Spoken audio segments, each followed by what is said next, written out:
বাংলাদেশ ব্যাংকের governor Ahsan H Mansur বলেছেন ২০১৭ সাল থেকে ৭ বছরে ইসলামী ব্যাংকের মোট ঋণের ৮০% ঋণ নিয়েছে এস আলম গ্রুপ। তবে ব্যক্তির দায়ে এস আলম বা বেক্সিমকোর মতো কোনো প্রতিষ্ঠান বন্ধ করা হবে না বলেও জানিয়েছেন তিনি। সকালে বাংলাদেশ ব্যাংকে এক সংবাদ সম্মেলনে এসব কথা বলেন তিনি। আমানতকারীদের স্বার্থ রক্ষায় দুর্বল ব্যাংকগুলোকে প্রয়োজন অনুযায়ী তারল্য সহায়তা দেওয়া হবে বলেও জানান কেন্দ্রীয় ব্যাংকের গভর্নর। এ সময় ইসলামী ব্যাংকের চেয়ারম্যান ওবায়দুল্লাহ আল মাসুদ বলেন, সংকট থেকে ঘুরে দাঁড়াচ্ছে ইসলামী ব্যাংক, যার ফলে ৩ মাসে ৪,৯৭২ কোটি টাকা নতুন আমানত সংগ্রহ করেছে ব্যাংকটি। এছাড়াও প্রবাসী আয় এসেছে প্রায় ১০,০০০ কোটি টাকা।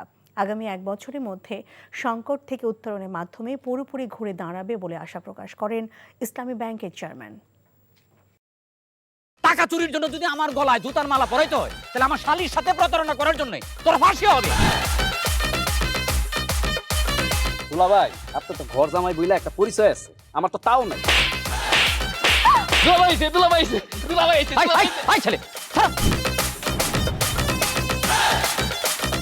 রাজনৈতিক ফ্যামিলির মেয়ে হয়ে ওই কাজ করবে। যারে পাবো আরে পিটাবো, রক্তের নেশায় ধরছে, রক্তের নেশায়, কাঁচা রক্তের নেশায় ধরছে।